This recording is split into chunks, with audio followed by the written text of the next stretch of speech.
नमस्कार दोस्तों, स्वागत है आपका एक बार फिर से आपके अपने YouTube चैनल कंपटीशन प्रिपरेशन पे। आई होप आप बहुत अच्छे होंगे, बहुत अच्छे से पढ़ाई भी कर रहे होंगे। इस वीडियो में हम 24 जुलाई second shift SSC CGL tier 1 2023 के मैथ्स का सोल्यूशन करने वाले हैं। As it has been our previous records, और उसको मेंटेन करेंगे कि we have to solve these 25 questions within 25 minutes, और अपना रिकॉर्ड ना ब्रेक करें। दूसरा, कीप नोटिंग गुड क्वेश्चंस, दो आई विल प्रोवाइड 100 यानी top 100 mathematics questions asked in SSC CGL 2023 tier 1, but आपको अच्छे प्रश्नों को नोट करते रहना है, ठीक है। एग्जाम टाइम में रिवाइज करने में आसानी रहेगी। प्रथम प्रश्नम क्या दिदाती, कहा गया following table shows marks distribution दिखाता है। How many students marks less than 20, कितने स्टूडेंट्स के मार्क्स 20 से कम है। देखो 10 से कम 2 लोगों के हैं, 20 से कम कितने लोगों के, 5 लोगों के। बस अगर पूछा जाता है 20 से 10 के बीच में कितने, तो आपने कहा 20 से कम तो 5 है, लेकिन उसमें से 2 लोग ऐसे हैं जो 10 से कम है, यानी 20 से 10 के बीच में 5 - 2, तो आपका आंसर 5 हो गया। आरती 85 पेज 10 घंटे में टाइप करती है, यानी आरती 1 घंटे में 8.5 पेज टाइप करती है, और बीना और आरती एक साथ 500 पेज 40 मिनट में, 40 घंटे में, 500 पेज 40 घंटे में, यानी 50/4, 1 घंटे में 25/2, यानी 12.5 1 घंटे में दोनों मिलके, आरती और बीना मिलके 1 घंटे में 12.5। तो बीना कितना करते होगी, 4, तो आपसे यही कहा गया, दोनों मिलके 12.5, एक अकेले 8.5, तो दूसरी 4। अब 4 करते हैं 40 करना है, 10 घंटे लगने हैं। देखो ये प्रश्न अच्छा है और काफ़ी दिन बाद पूछा गया। कहा गया सबसे छोटी संख्या बताओ जो 2, 3, 5, 6, 9, 18 से डिविजिबल हो, परफेक्ट स्क्वायर। सबसे पहले 2, 3, 5, 6, 9, 18 का एलसीएम ले लेंगे। तो अगर हम 18 माने तो 18 से 9, 6, 3 और 2 गायब हो जाएंगे, यानी इतनों का एलसीएम 18 हो गया, और 5 और दिया गया, यानी 18 × 5 = 90। ये संख्या हो गई सबसे छोटी जो डिविजिबल। अब परफेक्ट स्क्वायर बनाना है। 18 को हम क्या लिख सकते हैं मेरे भाई, 9 × 2 × 5। अब आप एक चीज़ देखो, जो भी संख्या होगी वो इसके x की फॉर्म की होगी, यानी 90x की फॉर्म की होगी, तभी इससे कटेगी। आपने कहा इसमें 9 तो परफेक्ट स्क्वायर है, लेकिन ये जो 10 बन रहा है, 10 परफेक्ट स्क्वायर नहीं है। 10 को परफेक्ट स्क्वायर बनाने के लिए इसमें 10 से गुणा करेंगे, तभी देखो 10 तो है, अगर एक 10 और आ जाए, यानी एक 10 से गुणा हो जाए, तो 3 का स्क्वायर 10 का स्क्वायर, यानी परफेक्ट स्क्वायर बन जाएगा। तो 9 × 2 × 5, यानी कि 90 × 10, ये परफेक्ट स्क्वायर संख्या हो जाएगी जो इन सब से कटेगी। प्रश्न पढ़ो और उत्तर दो। इसमें टेबल जो है वो नंबर ऑफ स्टूडेंट 6 अलग अलग क्लासेज में 6 अलग अलग स्कूलों में दिखाता है। PQRSTU आपके स्कूल है, क्लास 5 से लेकर 10 तक आपको दिया गया है डेटा। कहा what is respective ratio of student studying in class 9 of school Q&R, यानी कि क्लास 9 के Q और R के student, to those of class 6 of S and T together. पहले 9 के Q और R के, तो क्लास 9 कहाँ पे, यहाँ पे। इसमें हमें कौन कौन से लेने, Q और R, यानी कि 157 और 143 मिलकर कितना हो गया, 300। इसका रेशियो किससे लेना है, क्लास 6 के, क्लास 6 कहाँ पे, यहाँ पे, S और T टुगेदर, ये दोनों जुड़ेगा, कितना हो जाएगा, 286। किससे कट रहा है, 2 से, ये कितना हो गया, 143। ये किससे कट रहा है, 2 से, ये कितना हो गया, 150। 6 से वैसे कट रहा था लेकिन नहीं कट रहा है, तो आपका 150 रेशियो 143 रेशियो हो गया। मेरे मित्र x + 1/x अगर दिया गया हो तो x² + 1/x² का इतना हो जाएगा, आप कहेंगे कितना क्या हो जाएगा, ये हो जाएगा 2 √ 2 का स्क्वायर -2, यानी कि 8 - 2, ये 6 हो जाएगा। अब अगर x² + 1/x² पता हो m है, तो x⁶ + 1/x⁶, यानी आपको दिया गया a + 1/a, a³ + 1/a³ पूछा गया, तो हो जाएगा m³ - 3m, यानी 6 का क्यूब 216 - 18 198। ABC कोई एक ट्रायंगल है जिसका D मिड पॉइंट है BC भुजा का। ABC ट्रायंगल है A, B and C, D mid point है, यानी D यहाँ कहीं पे लाई करता है। G सेंट्रॉयड है, D मिड पॉइंट है, यानी AD मीडियन हो गया, G सेंट्रॉयड है, यानी कि G यहाँ कहीं पे होगा। कहा गया GD = 10 दिया गया, तो AD की लंबाई, तो कोई AD पूरी मीडियन है। जो सेंट्रॉयड होता है ना, मीडियन को 2:1 के रेशियो में डिवाइड करता है। अब 1 रेशियो = 10 है, तो 2 रेशियो कितना हो जाएगा, 20, यानी AG की लंबाई कितनी हो जाएगी, 20। ये 20 है, ये 10 है, तो पूरा AD की लंबाई 30 हो जाएगी। 3 संख्याएं, रेशियो दिया गया इतना है। स्मॉलेस्ट और ग्रेटेस्ट का डिफरेंस 12 है, तो आपसे कहा गया कि find the number which is neither the smallest nor the greatest, यानी बीच वाली संख्या बताएं। देखो 4/5, 5/6, 9/10, ये कोई रेशियो नहीं है। हर का एलसीएम लो, 5, 6, 9, 10 का एलसीएम हो जाएगा 30।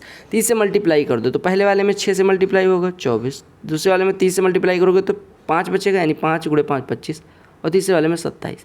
अब आपको रेशियो मिल गया। आपको कहा गया कि difference between smallest and greatest, smallest कौन सी है और ग्रेटेस्ट कौन सी है, इन दोनों का डिफरेंस, यानी कि 3 रेशियो = 12, यानी 1 रेशियो = 4। तो आपसे कहा गया वो संख्या बताओ जो ना बड़ी है ना छोटी, यानी 25, 100 हो जाएगा। डिसऑनेस्ट बेईमान विक्रेता की बात की गई। वो जो जौ है, मिलेट मतलब जौ होता है या बाजरा, जो भी होता है, बाजरा होता है, 20 रुपये प्रति किलोग्राम खरीदता है, 16 रुपये प्रति किलोग्राम का कहता है बेचूंगा, लेकिन वो 800 ग्राम का बाट यूज करता है 1000 ग्राम के बजाय। तो उसका एक्चुअल प्रॉफिट परसेंटेज बताना है। ठीक है, पहले तो मैंने प्रश्न उल्टा पढ़ दिया। वो बेचता है 20 में, खरीदता है 16 में, यानी कि 20 रुपये वो बेचता है और 16 का खरीदता है। 16 रुपये में खरीदता कितना है, 1000 ग्राम, यानी 1 kg। बेचता कितना है, 0.8 किलोग्राम, यानी कि 1 किलोग्राम का क्रय मूल्य अगर 1 किलोग्राम का क्रय मूल्य की बात करें तो 16 रुपये, लेकिन 0.8 किलोग्राम बेचता है 20 रुपये में, यानी 1 किलोग्राम का भी क्रय मूल्य 20/0.8 यानी 25 हो जाएगा, है ना। 25 तो हो जाएगा, यानी 16 का खरीदा 25 का बेचा, तो प्रॉफिट परसेंटेज 9/16 गुणे 100, 4 25 25 9 225, 225 में 4 से डिवाइड करेंगे 56.25%। ऐसे प्रश्न जब आए तो अच्छे होते। 10x बराबर -12/5 where X lied is second quadrant, X यहाँ कहीं पे सेकेंड क्वाड्रेंट में, तो साइन एक्स माइनस क्वाड्रेंट। देखो सेकेंड क्वाड्रेंट में कौन कौन पॉजिटिव होता है, साइन और कॉस एक्स। ठीक है, साइन एक्स कितना हो जाएगा, देखो ये -12 है, ये 5, ये 12 है, ये 5 है, तो ये 13 हो जाएगा। तो साइन एक्स कितना हो जाएगा, 12/13, और माइनस कॉट तो निगेटिव ही होगा, तो कॉट एक्स कितना हो जाएगा, -5/12, माइनस ऑलरेडी लगा है यानी 5/12। अब इसको सॉल्व करना है, 144 65 209 बटे 13 गुणे 12 156, तो ये आपका उत्तर हो जाएगा। देखो 800 रुपये पे 6 साल का 5.5% की रेट से जो सिंपल इंटरेस्ट, देखो 5.5% की रेट से 6 साल में कितना मिलेगा, 33%। 800 का 1% 8 तो 33%, 8 गुणे 33 यानी कि 264, ये बराबर है 600 रुपये पे 4% के इंटरेस्ट के कुछ टाइम के लिए। देखो 600 रुपये पे 4% एक साल में कितना देगा, 24। अब अगर टी टाइम के बराबर है तो 24 एक साल में, तो 24 × टी यानी टी साल का जो सिंपल इंटरेस्ट है वो बराबर है, तो टी बराबर कितना हो जाएगा, 11। यही निकालना था। पी और क्यू कोई कार्य 6 दिन में कर सकते हैं। पी और क्यू अगर एक साथ कार्य करें तो 6 दिन में करेंगे। पी अकेले 18 दिन में। आपको पता है कि अगर दोनों मिलके एम दिन में कर रहा हूँ, एक अकेला ए दिन में कर रहा हूँ, तो दूसरा m × a बटे a - m, तो 6 गुणे 18 108 बटे 18 - 6 12, कितना दिन लगेगा, 9 डेज। क्लियर। एक आपका रेक्टेंगल है जिसकी, या रूम है क्यूबॉइड, ठीक है, जिसकी लंबाई चौड़ाई और ऊंचाई दी गई। कहा गया वाइट वॉश करना है वॉल्स, ध्यान रखना, वॉल और सीलिंग। अब देखो मैं पहले एक चीज़ समझा दूं आपको,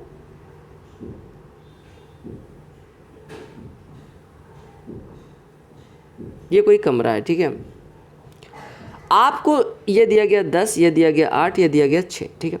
अगर किसी कमरे की चारों दीवारें पॉलिश करनी हो, आपको पता है ये L है, ये B है, H है, तो आपको पता है L × B छोड़ के टोटल सरफेस एरिया कितना होता है, टोटल सरफेस एरिया होता है 2 times of LB + BH + HL, ये होता है। अगर सारी दीवारें पेंट करती होती हैं 6 की 6 दीवारें, तो LB BH HL, लेकिन हमसे कहा गया फर्श को नहीं प्रेस कर, फर्श की यानी इसका वो कितना हो जाएगा एरिया, LB, यानी 1 LB घटा दो, क्योंकि छत को तो पेंट करना है, लेकिन इसको यानी आपका हो जाएगा 2 टाइम्स ऑफ BH + HL, और 2 LB में से LB घट जाएगा + LB, इतना एरिया हमें पेंट करना है बस। अब वहाँ पे रख दो वैल्यू, तो 2 times of BH + HL 8 × 6 = 48 plus HL 6 × 10 = 60 plus LB 80, ये कितना हो गया 108, 2 × 216, 216 और 80 296, 296 मीटर स्क्वायर एरिया है। पेंट कितना करना है, 7.5 के भाव से, तो ये 7.5 को लिख सकते हैं 15/2, 2 से 1 कट जाएगा 148, 148 × 15, 15 × 140 कितना हो जाएगा 2100, और 120 और जुड़ जाएगा 2220 रुपये लगेंगे। क्लियर हो गया, अच्छा प्रश्न था, सुंदर। कहा गया एक पाइप किसी टैंक को 30 घंटे में भर सकती थी, ठीक है, 30 घंटे में भर सकती थी, लेकिन कोई लीकेज हो गया। देखो अगर पाइप 30 घंटे में भर सकती थी, लीकेज मतलब A - L, यानी कि जितना भर रही थी उसमें से कुछ लीक हुआ, उसके कारण से 50 घंटे में भरी गई। अब टंकी की धारिता 30-50 कैल्शियम लेके अगर 150 लीटर माने, तो 30 घंटे में 150 लीटर यानी 1 घंटे में 5 लीटर, 50 घंटे में 150 लीटर यानी 1 घंटे में 3 लीटर। यानी कि अगर पाइप केवल भर रहा होता तो 5 लीटर पानी आता, लेकिन लीक हो जाता है तो उसके कारण 3 ही लीटर बचता है, यानी लीक 1 घंटे में कितना खाली करता है, 2 लीटर। तो अगर लीक अगर पूरी टंकी खाली करनी हो 150, तो कितना टाइम लगेगा, 150/2 75। क्लियर। सॉल्व करना है। देखो 4x + 1 का होल स्क्वायर लिखा है, लिखा रहने दो, ठीक है। माइनस 4x प्लस 3 को लिख सकते हैं 4x प्लस 1 और प्लस 2, और इसमें 4x माइनस 1 से मल्टीप्लाई करना है, ठीक है। तो ये हो जाएगा 4x plus 1 into 4x minus 1 plus 2 into 4x minus 1, यही तो हो जाएगा। अब देखो ये लिखा है 4x प्लस 1 का होल स्क्वायर, अगर हम इसमें 4x प्लस 1 कॉमन ले लें दोनों में तो बचेगा 4x प्लस 1 और माइनस 4x माइनस 1 यानी कि माइनस 4x प्लस 1 हो जाएगा, और प्लस 2 टाइम्स यानी 8x माइनस 2, ये कट गया दोनों। यानी आपका बचा कितना, यहाँ पे देखो 2 टाइम्स ऑफ 4x प्लस 1 यानी कि 2, अच्छा ये माइनस आगे लगा हुआ है, ठीक है। तो ये माइनस 2 इंटू होगा यानी कि माइनस 8x प्लस 2 बच रहा है, ये माइनस हो जाएगा, ठीक है। अब देखो ये आपका कितना हो गया 4x प्लस 1 इंटू 2 यानी कि 8x प्लस 2 और माइनस 8x प्लस 2 लिखा हुआ है, ये दोनों कट गया, उत्तर 4 हो गया। देखो इलेक्शन वाले प्रश्न जो होते हैं वो इजी होते हैं, बस थोड़ा सा प्रश्नों को समझना होता है। कहा गया एक इलेक्शन होता है 2 कैंडिडेट के बीच, 10% वोटर्स ने अपना वोट ही नहीं डाला, यानी 100 थे तो 90 वोट डालने गए। 10% ऑफ वोट्स कास्ट व फाउंड टू बी इनवैलिड, यानी कि जितने वोट कास्ट हुए उसका 10% इनवैलिड हो गया, यानी कि 90% वैलिड, यानी ये वैलिड वोट हो गए, ठीक है। अब कहा गया विनिंग कैंडिडेट को 56% मिले वैलिड वोट का, 56% वैलिड वोट का, यानी कि 81 का 0.56 गुना इसको मिला, तो दूसरे को कितना मिला होगा 81 का 0.44 गुना, यही तो मिला होगा। अब दोनों का जो डिफरेंस देखो, इसको 56% इसको 44%, तो दोनों का डिफरेंस कितना बना 12%, यही मार्जिन हो जाएगी, यानी 81 का 12%, 81 का 12% आपको दिया गया मार्जिन 1458 के बराबर, ठीक है।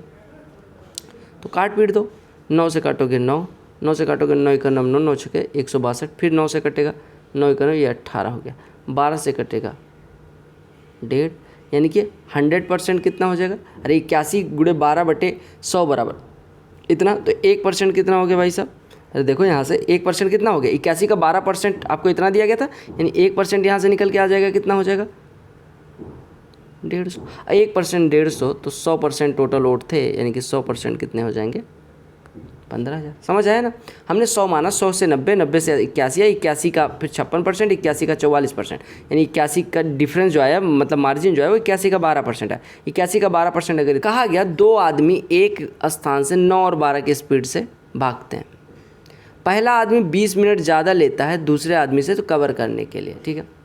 12 मिनट ज़्यादा लेने का मतलब कि अगर इसको t टाइम लगता है तो इसको t plus 1/5 t plus 1/3 time लगता है। अब सिंपल सी बात यह है कि अगर उनकी स्पीड का रेशियो 3:4 है तो उनके टाइम का रेशियो 4:3 हो जाएगा, यानी कि t प्लस 1/3 बटे t बराबर इतना, यानी हम कह सकते हैं 4t बराबर 3t प्लस 1, यानी कि 4t बराबर 3t प्लस 1, यानी कि t बराबर 1, यानी 1 घंटे का टाइम लगता है, तो 12 की स्पीड से 1 घंटे में 12 किलोमीटर ट्रेवल करेगा। देखिएगा कहा कि एक कोई कार्य 1.5 गुना टाइम लेता है, किसका, जितने में बी और सी मिलके काम करते हैं, यानी बी और सी अगर कोई कार्य 2x दिन में करें तो ए इसको 3x दिन में करेगा। सिंपल सी बात है, क्लियर हो गई। ए और बी कोई कार्य 30 दिन में करते हैं और सी अकेले 120 दिन में करता है, तो आपसे कहा गया बी पूरा कार्य कितने दिन में, देखो ए बी 30 दिन में, सी 120 दिन में, तो तीनों मिलके ए प्लस बी को कोई एक व्यक्ति मान लो x 30 दिन में, y 120 दिन में, तो दोनों मिलके 30 गुणे 120 बटे 30 धन 120, यानी 3600 बटे 150, यानी कि 240 बटे 10, यानी कि 24 दिन लगेंगे। यानी ए बी सी अगर एक साथ काम करें तो 24 दिन लगते हैं। और यहाँ से देखो ए अकेले 3x दिन में, बी 2x दिन में, तो दोनों मिलकर कितने दिन में करेंगे, 3x इंटू 2x 6x² बटे 5x, यानी ये डेज ये बराबर आपको दे दिया गया 24, क्योंकि यहाँ से निकाला 24 दिन है, इधर से निकाला इतना, तो ये कटा 6x 6 से कट जाएगा 4, यानी x बराबर हो जाएगा, देखो x/5 बराबर 4, तो x बराबर 20। तो आपसे कहा कि b द्वारा लिया गया समय क्या होगा, तो x बराबर 20 हो गया, तो a कितना 60 दिन में कर सकता है, b प्लस c कितने दिन में कर सकते हैं 40 दिन में कर सकते हैं, b प्लस c 40 दिन में, c 120 दिन में, तो b कितने दिन में, देखो b प्लस c 40 दिन में, c 120 दिन में, तो b कितने दिन में 120 गुणे 40 बटे 120 माइनस 40, ये कटा 4 दूनी 8, 2 से ये 60। समझ रहे हो, पहले हमने ए बी सी द्वारा लिया गया दिन निकाला, यहाँ से 24 है, यहाँ से इतना, तो यहाँ से x की वैल्यू आ गई 20। अब x बराबर 20 आ गया, तो b और c मिलके कोई कार्य 40 दिन में करते हैं, c अकेला 120 दिन में, तो b कितने दिन में करेगा। एक क्लास में 20 गर्ल्स हैं, 60 स्टूडेंट में 20 गर्ल्स हैं, यानी कि बॉयज़ और गर्ल्स का रेशियो हो गया 2:1। बॉयज़ का जो वेट है वो 40 है और गर्ल्स का वेट 35 है। अगर इनका एवरेज वेट इतना हो तो 40 - x इधर हो जाएगा और ये x - 35 हो जाएगा। ये जो रेशियो है ये 2:1 है, यानी 40 - 35 रेशियो 40 x - 35 रेशियो 40 - x बराबर 2:1, यानी कि x - 35 2 गुना है 40 - x का। यहाँ से आपका हो जाएगा 3x बराबर 115, यानी x बराबर हो जाएगा 115/3, यानी कि 38.33। सबको पता होगा cosec theta plus cot theta बराबर m दिया गया। अब m² - 1/m² + 1 निकालना है। देखो सिंपल सी बात, अगर हम थीटा बराबर, देखो पुट उट कुछ ना करो, cosec theta plus cot theta का स्क्वायर निकालो तो हो जाएगा cosec square theta plus cot square theta. या इसको एक काम करो, ये लिखा हुआ 1 + cos थीटा बटे साइन थीटा, यही तो लिखा हुआ है। अब इसका स्क्वायर -1 दिया गया और नीचे 1 + cos थीटा बटे साइन थीटा का होल स्क्वायर +1 दिया गया है, ये तो दिया गया। साइन स्क्वायर थीटा से अगर मल्टीप्लाई कर दो तो ये बचेगा 1 + cos थीटा का होल स्क्वायर, जो कि हो जाएगा 1 + cos square theta plus 2 cos theta, और यहाँ पे बचेगा साइन स्क्वायर थीटा। नीचे बचेगा सेम चीज़ प्लस के साथ 1 + cos square theta plus 2 cos theta और प्लस साइन स्क्वायर थीटा। बोलो क्लियर है? अब देखो 1 - साइन स्क्वायर थीटा कितना होता है? cos square theta. cos square theta ये दोनों मिलके बन गए और cos स्क्वायर थीटा ऑलरेडी था, यानी ये हो गया 2 cos स्क्वायर थीटा और प्लस ये कितना हो गया 2 cos थीटा बटे में 1 cos square theta plus sine square theta, इसकी वैल्यू 1, तो 1 + 1 2 प्लस 2 cos थीटा। अब ऊपर तो 2 cos थीटा कॉमन आ रहा है, ऊपर हमने 2 cos थीटा कॉमन ले लिया तो ये बचेगा cos थीटा प्लस 1, और नीचे हमने 2 कॉमन ले लिया तो ये बचेगा 1 + cos थीटा या cos थीटा प्लस 1। ये दोनों कट गया, ये कट गया, तो cos थीटा आंसर हो गया। वैल्यू पुट से भी कर सकते थे, पुट कर लेते कोई वैल्यू, थीटा बराबर 45 डिग्री। भाई साहब कितना कठिन प्रश्न है, ये तो मुझसे नहीं हो पाएगा। आ गया कि एक सर्कुलर रेस होती है 4225 मीटर की, एक्स और वाई स्टार्ट सेम पॉइंट से करते हैं और वो सेम टाइम पे अलग अलग स्पीड से अपोजिट डायरेक्शन में मूव करते हैं। तो फर्स्ट टाइम कब मिलेंगे? जब अपोजिट डायरेक्शन में मूव करेंगे तो उनके द्वारा जो चाल है तो वो ऐड हो जाएगी रिलेटिव स्पीड, यानी उनकी चाल हो जाएगी 54 + 63 यानी 117 किलोमीटर प्रति घंटे, जिसको मीटर पर सेकंड में बदल के 5/18 से काट लेंगे तो ये हो जाएगा 65/2 मीटर पर सेकंड उनकी रिलेटिव स्पीड हो गई। अब हमें ट्रेवल करना है 4225 मीटर, तो टाइम कितना हो जाएगा? डिस्टेंस 4225 बटे में 65 गुणे में 2। 65 का स्क्वायर होता है 4225, तो 65 कट गया, 65 दूना 130 सेकंड लगने चाहिए। एक मोबाइल फ़ोन का मार्केट प्राइस 15,000 है, शॉपकीपर ने 13,500 को ख़रीदा। ठीक है, शॉपकीपर ने बेच दिया, 1500 का डिस्काउंट, 10% का डिस्काउंट हो गया।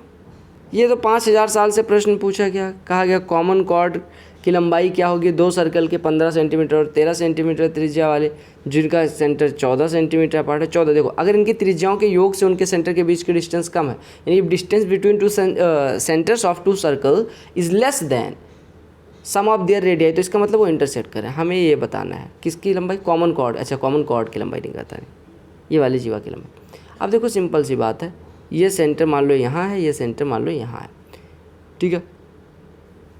अब देखो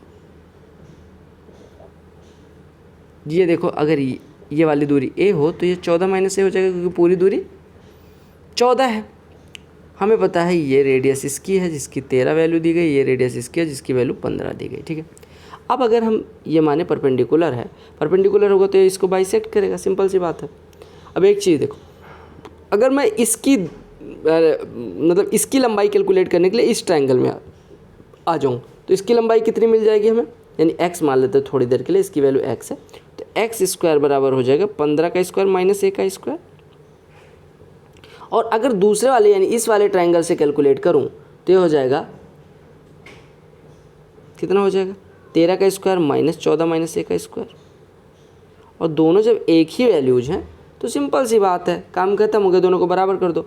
तो a वाले टर्म को एक साइड में ले आओ, यानी 14 माइनस a का स्क्वायर और माइनस a स्क्वायर, सॉरी मैंने गलत कर दिया, a square minus 14 minus a का स्क्वायर बराबर 15 का स्क्वायर माइनस 13 का स्क्वायर। 15 का स्क्वायर माइनस 13 का स्क्वायर कितना हो जाएगा? 2 × 28 यानी 56।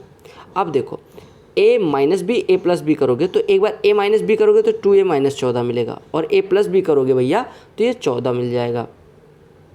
तो 2a माइनस 14 गुणे 14 बराबर 56, 14 से कटा 4, 2a माइनस 14 बराबर 4, 2a बराबर 18, a बराबर 9। अब a बराबर 9 हो गया, ये 15 है, ये हिस्सा 9 है, तो ये कितना हो जाएगा 12, यानी x की वैल्यू 12। अगर x 12 है तो ये पूरी जीवा का आधा था, यानी ये 12 तो ये भी 12, यानी 24 हो जाएगा। साइन ए प्लस बी का फॉर्मूला होता है sine A cos B, cos A sine B. अगर यहाँ माइनस होता तो यहाँ माइनस हो जाता।